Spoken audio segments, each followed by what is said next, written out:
Hi, I am Anne-Marie Imafidon, Head Stemette and co-founder and CEO at Stemettes. And this is Stemettes Say What, a brand new podcast brought to you by Stemettes. In each episode, I'll be joined by a co-host and guest to discuss what it's really like to break into the field of STEM. This week's co-host is Lauryn Mwale. Hi, I'm Lauryn, and this week's guest is Joss Tasker. I basically was a bit nosy and was sometimes involved with working with freelancers in previous jobs. I had a sense of how much they earned. I spoke to a couple of people who were doing it, who were kind enough to share with me what they earned. But it is something I still struggle with. And she'll be answering our 4 whats on freelancing and uncovering what it actually means to be a freelancer. Yes, and we will also discuss the challenges and financial side of freelancing. So, Joss, I want to take you back to the very first moment that you discovered the magic of STEM. What was that moment? Who was the teacher? I want to hear all about it. I think I was quite young and I had an amazing math teacher who explained to me the concept of infinity and the symbol that you used. It just sort of blew my mind. And it's the first time I think I realised that maths is a really creative subject. You're playing with lots of unknown factors, and that was really exciting for me. Literally from infinity to beyond. Is it infinity and beyond? Infinity to beyond. What's the buzz? And to beyond. To infinity and beyond with Just Lightyear. And the beyond has become freelancing, which is why we've got you here today. How would you describe how you got into freelancing, maybe, before we talk a little bit more about what freelancing really is? I guess there was a couple of push factors and a few pull factors. So the push factors were, it was the middle of the pandemic and I had a baby and a 1.5-year-old, not necessarily recommended. And I was working at Monzo, which was really, really fun, but a very intense environment, particularly at that point. And I remember I was trying to run through quite an intense calculation of the regulatory capital that we needed to hold and to protect ourselves as a bank, particularly in the light of the pandemic, with the board and having a debate with them. I actually had poo all over my hands, so I was changing a nappy at the same time. I think that was a moment where I just thought, do you know what? There's quite a lot going on right now, and maybe this isn't quite the right setup for my life. We love a multitasking queen. I mean, why not? Yeah, and I think I learned a lot from that. Probably would have done things differently in the future. So that was a little bit of a push factor there. And the pull factor was, I really love working with startups to launch new products. I work in finance. Lots of people would always come to me and say, oh, Joss, I've got this idea. I think I'm going to do this. And I'd love talking to them and discussing with them, thinking through their product market fit, helping them to figure out how they would enter that product into the market, what kind of permissions they might need from a regulator, etc. There were just a few opportunities coming up like that. And people would say, oh, it'd be really great if you could help me out with this thing. It'll take a few days, I think, or it'll take a few months. And I'd had a few conversations like that with people that I'd met on my sort of travels. So I thought, do you know what? I could lean into the bit of this job that I really enjoy. I can work a bit more flexibly. I think at this time in my life, that was a really good fit because I had a whole load of other commitments as well. So I thought it could be a win-win, and it was, and it worked out really well. That sounds like a win-win. And here we are talking about what. So let's start with the first what. What does a freelancer do? And you've kind of touched on it a little bit there, but if we go back to basics for anyone that has never considered this or thought about it, I know there's freelancing, there's contracting, and they're kind of overlapping and maybe not, dictionary definition, the same thing. But from where you're sat, Joss, what does a freelancer do and what does freelancing mean? I think it maybe means slightly different things to different people, but super high level, fundamentally, it means that you work for yourself, which means that you're not an employee, which means that you're not attached to a particular company and you provide them services based on your terms or a kind of a mutually agreed set of terms. And it means also generally that you work for more than one business at any time. I guess that's the free. That's the emphasis on the word free. We'll have to look back into the Lancing thing, I guess. But yeah, you're free to work for lots of different people. How do you find these different people to work for or work with, even, we could say? that is the beauty of it. You get the freedom and the choice and the variety. You get to lean into things that really excite you. So find businesses that you think are really exciting or interesting.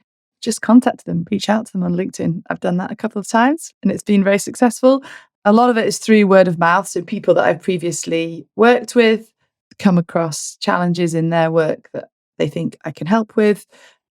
And sometimes through friends or friends of friends as well. And I guess I've met quite a lot of friends through work as well. So it's always really nice to make those connections that way too. And what are some of the benefits? Because I think being your own boss is something we hear quite a lot, maybe under the guises of like entrepreneurship and starting your own business. So I can imagine that maybe that's a big part of freelancing. But what are some of the other benefits that you have seen in your switch to freelancing? I think there's been a lot of benefits for me. I think you get choice, which is really nice, and you can define the terms by which you work on and what you're comfortable with, what you're not comfortable with. So you can say, listen, I'm really good at this. I don't do that. So you can just focus on the things where you think you can add value and the things that you're sort of passionate and interested in. You can be really flexible. And I know a lot of employers now offer a lot of flexibility. So there's probably a bit less of a gap there these days. But it's really nice to think, do you know what? I've promised to do this chunk of work for someone and I'd rather do it on a Sunday afternoon because I want to go for a swim on Monday morning and whatever it is that you want to do. So that's really nice, the ability to sort of manage your own time on your own terms. And you might think, I'd like to take a few weeks off or I'd like to work in a complete different place. I think you get ultimate freedom. You're very much your own boss. I quite like the hustle and that's quite exciting to me as well. It's if you don't invoice, there's no money at the end of the month. But I think that keeps you quite focused and I quite enjoy that. Working with lots of different people is really interesting and talking to lots of different businesses. Variety, I think, is a huge benefit. Not for everyone, but something that I really enjoy. Joss, I must say that after listening to that overview, I want to be a freelancer when I grow up. It sounds like you're like at the intersection of your passions and your skills and doing all the best bits. I'm sure there are a couple of drawbacks. So what are the challenges of freelancing? It's the flip side of everything I just said. So if you don't go out and find work and then eventually invoice for it, you don't get paid. I've had to face quite a lot of my fears, like talking about money. You have to do that quite a lot. And that's quite hard, figuring out how much you think you're worth and sort of pitching that to people. I think you have to be really focused as well in this job. There are no corners to hide in because you're delivering a service to somebody and you're always anxious that that's good quality. You work on your own. You need quite a lot of intrinsic motivation, but also you really have to sometimes hunt out people to talk to if you want to discuss an issue that you're having or a problem. And there's a degree of uncertainty as well about how much work you're going to get. And it's a little bit tricky to plan. I want to get back to the point you said about, you work alone. Do you ever get lonely? How do you find these people to be pseudo coworkers? I'm fairly extroverted and I don't get lonely. So I don't think it's the way that I do it. And I think everyone will find their own niche and do it in their own way. So the way that I do it, I don't find lonely because I do spend quite a lot of time with my clients as well. But I think it's about finding, so there's other freelancers that I know that I talk to, people who are in businesses as well, who I do similar things with. So we'll often share challenges, which is really nice. So I think it's about finding those people where you have a mutual understanding and where it's helpful for everybody involved to kind of share ideas and challenges. You're not working on your own because you're working with lots of different people. So it's almost like it's less lonely, right, than going to the same place every day and talking to the same people. You can either go to one party or you can go to loads of parties in one night. Yeah, it's pretty much like that. Yeah, exactly. And it's really nice. And I've got to know lots of people this way as well, which is really fun. And people that I like to see outside of work as well. So that aspect of it is really lovely. It's really nice. You mentioned that sometimes you go on LinkedIn and you reach out to companies and offer your freelancing services. How do you network to make, I guess, these professional connections?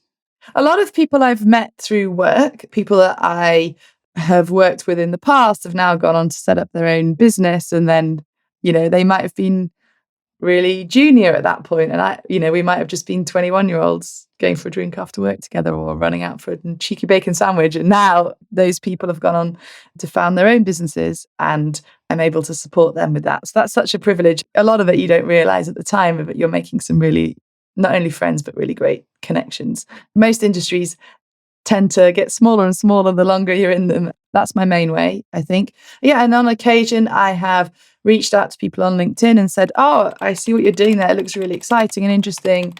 By the way, this is what I do. So do drop me a line anytime you want to have a chat. Quite often, that works out really well for everyone involved. The other way is probably going to meetups and talks and conferences around areas that interest me.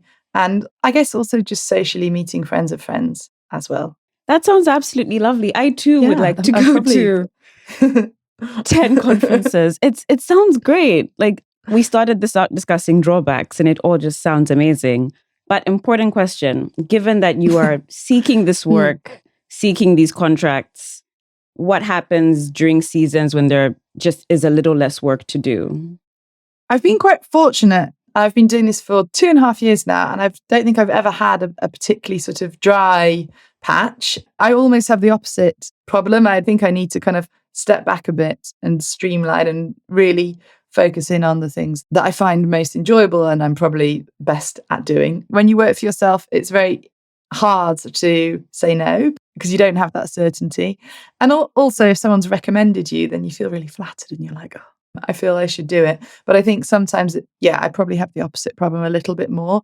But if a quiet period did come along, I think I would probably want to try and make the most of that and probably cut back my outgoings a bit and focus more on other things that I'd like to do in my life that this lifestyle allows me to do. This lifestyle with autonomy.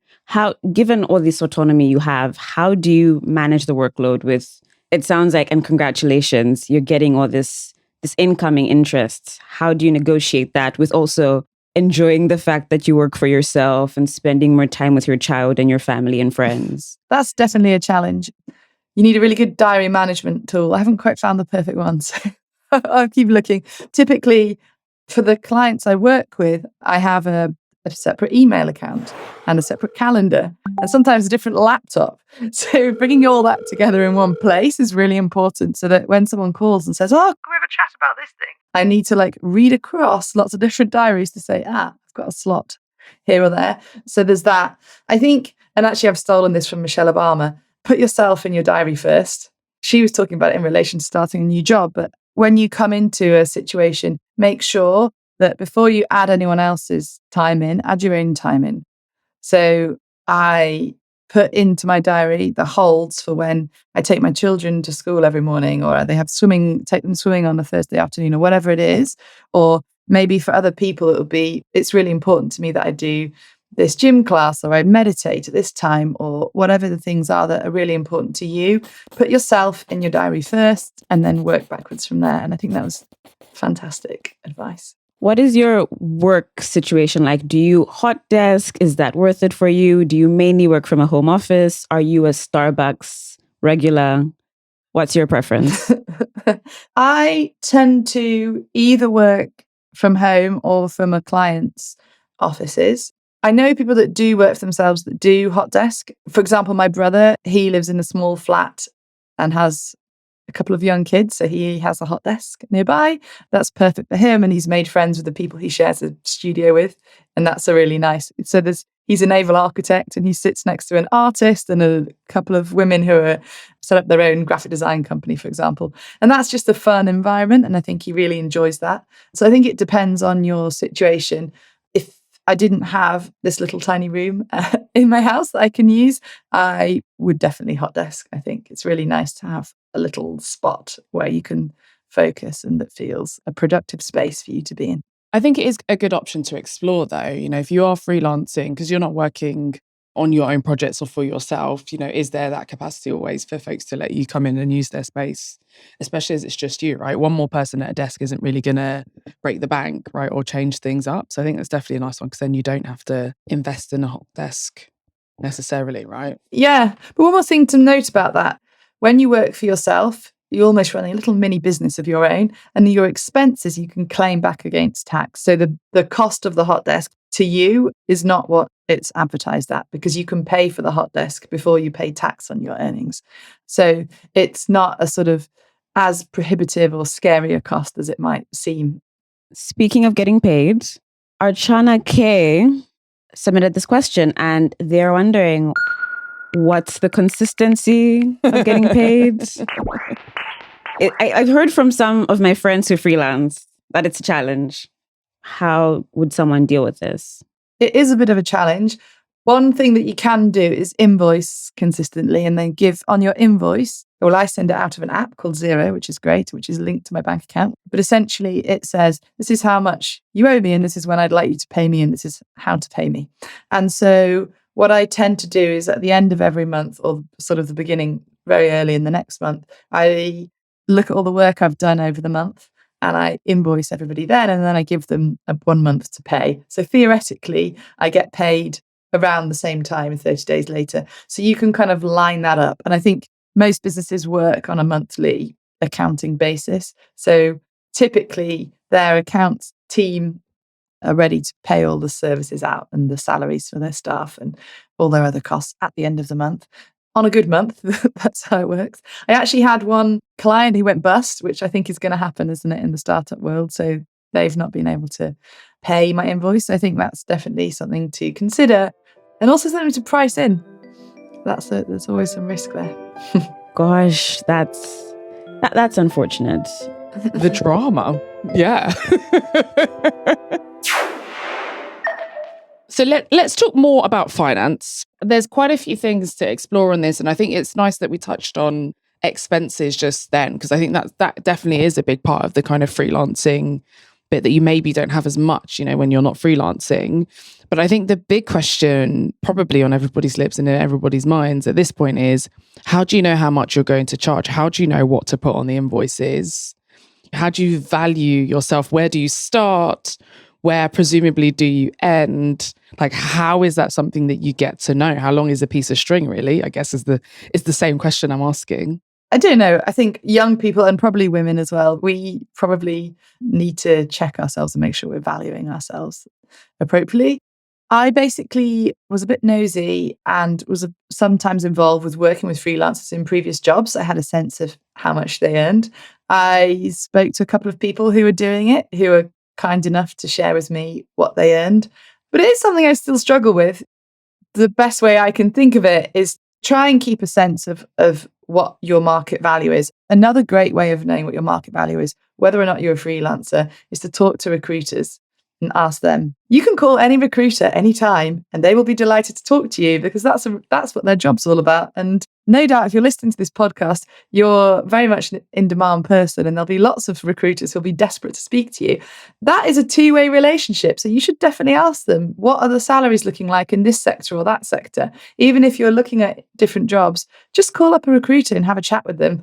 That's literally their job, being on the phone and talking to people like you who are awesome and will one day make them lots of money. So they see dollar signs when you ring, and don't at all ever feel like you can't do that. And ask them everything you want to know. Yeah, absolutely. Ask them everything you want to know. If you're interested in, what salaries are like in different sectors or different segments or at different levels, and what day rates would be like. And also that's probably another way, if you're interested in freelancing, you can talk to recruiters too, because they might be recruiting for a permanent job, but you might say, oh, I'm really interested in this job, but I'd much rather do it on a short-term basis or a part-time contract basis. And quite often the people that are recruiting will go, oh, that's interesting. I hadn't thought of that. But actually, if I can get someone in tomorrow on that basis, perfect. If you're willing to be more flexible, speak to recruiters, call them up, make their day. I feel like that's like a golden nugget. I feel like there's so many gems. There's almost like killing two birds with one stone in talking to recruiters, where it's like, if you're lonely, talk to a recruiter, because, they're always there waiting on the end of the phone to talk to you. And I think that's a top tip, even if you're not a freelancer. I think, like you said, like anyone really, always be talking to recruiters, and they're always hovering on LinkedIn. As long as you've got the right words, to do with your field, they'll search you out and they'll always send you messages. I wonder as well, I mean, I've seen before on that topic of knowing how much to charge, think of a number and then add like 10% and then add tax and then add expenses and kind of add things on top. And they almost say like, think of a number that like just about makes your stomach turn, and then add 10% and then add tax and then. You want to do that as a starting point, but then you need to know your market value. So I'd definitely layer that on top. Just think to yourself, I'm very expensive, but I'm the best. And start with that. I love that, darling, so much. Darling, I'm very expensive. Yeah, I'm very expensive. Just think of yourself as being very expensive, and then you don't feel the need to apologize for it.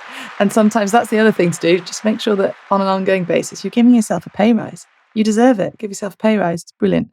In terms of thinking about insurance and tax and all the rest of it, I have an accountant. I would definitely recommend having an accountant. Again, call up accountancy firms, have a chat with them, ask them all the questions, because they really would like your business and they will show you how they work. And that's a great way of figuring out, are they the right accountant for you? Are they going to be able to give you the advice you need? You can test them out and they'll be very happy to help and give you some freebies, because ultimately you're going to be paying them quite a lot of money to help you. So definitely call up some accountants and get a sense of how that works.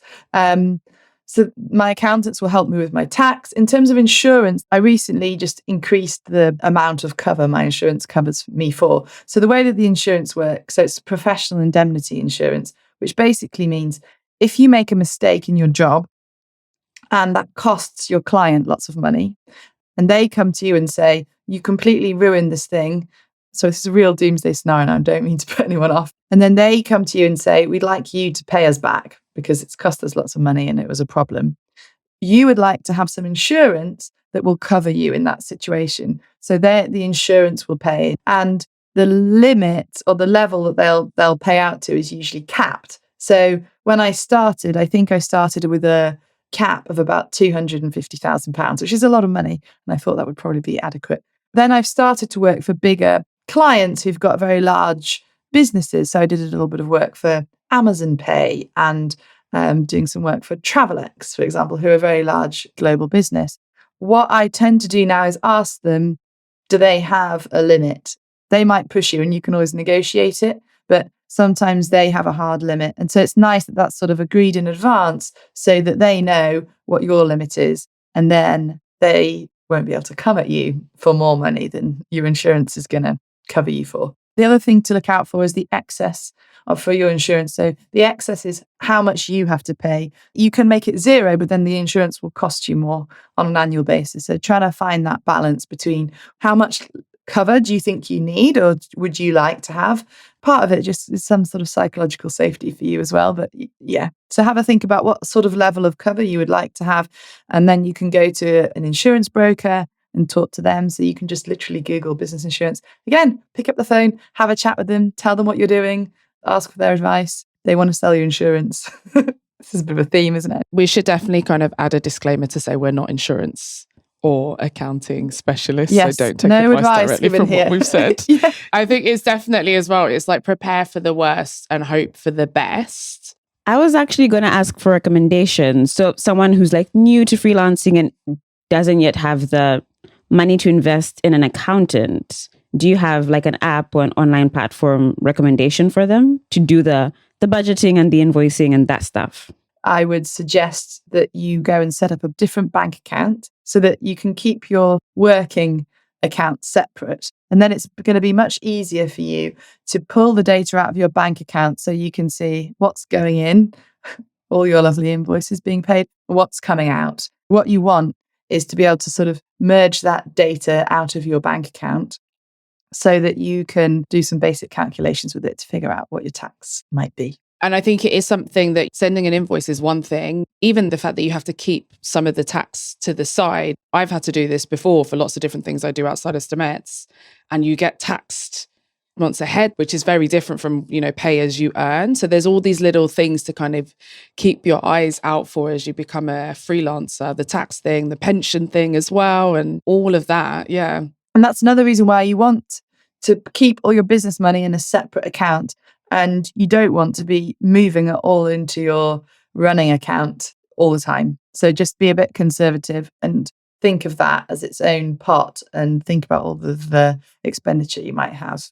Also, you have to keep an eye out for VAT, right? So if you hit the threshold, then there's like extra bits you need to add to your invoice and extra bits you need to keep to the side, which then it starts to feel like a business, you know?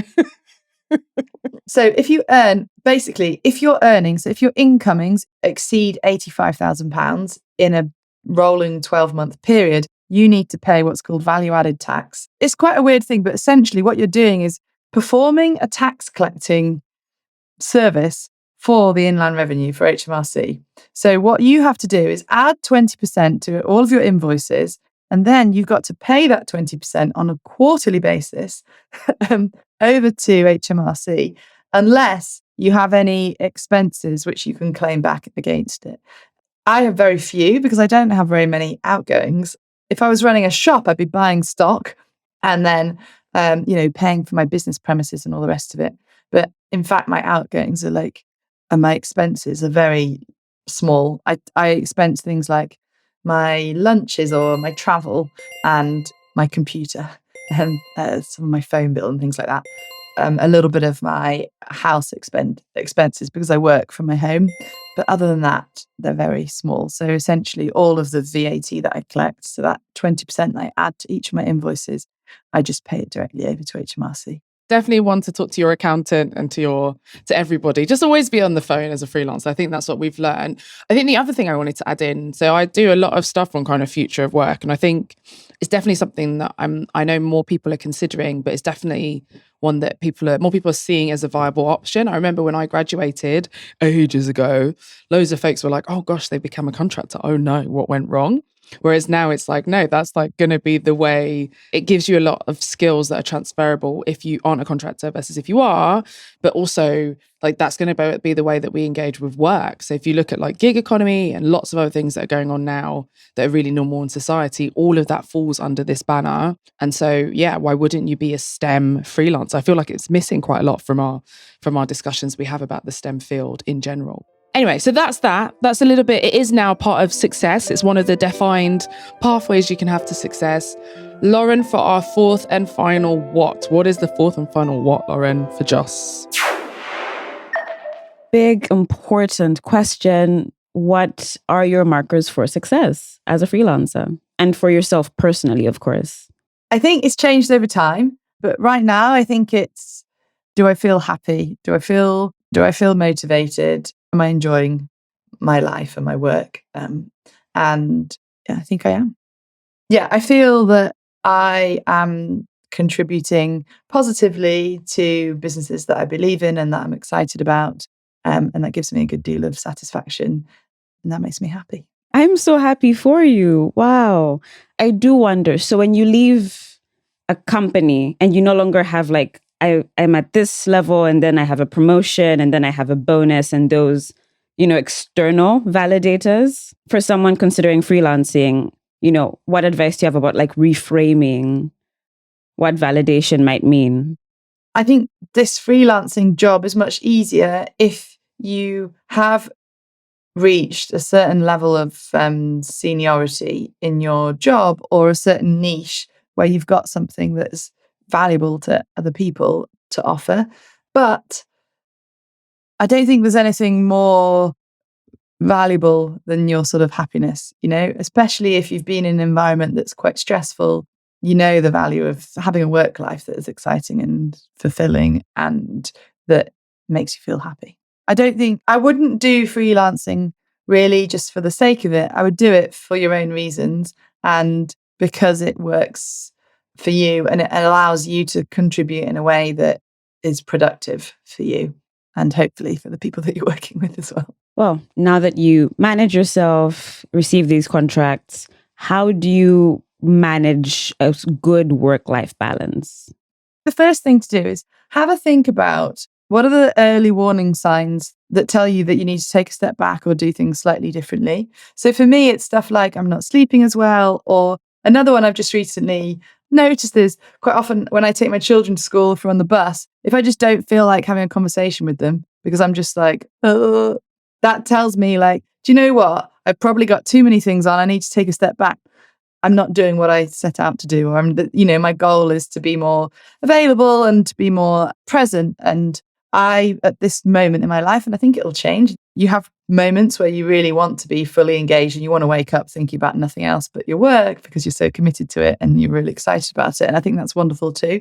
But right now for me, one of my boundaries is, am I feeling overwhelmed? And that's not something that I want. And that's when I know I haven't got my work-life balance right. I think it's just about reflecting and being a little bit aware of what are the things, the little early warning signs that tell you that you need to readjust the balance a little bit.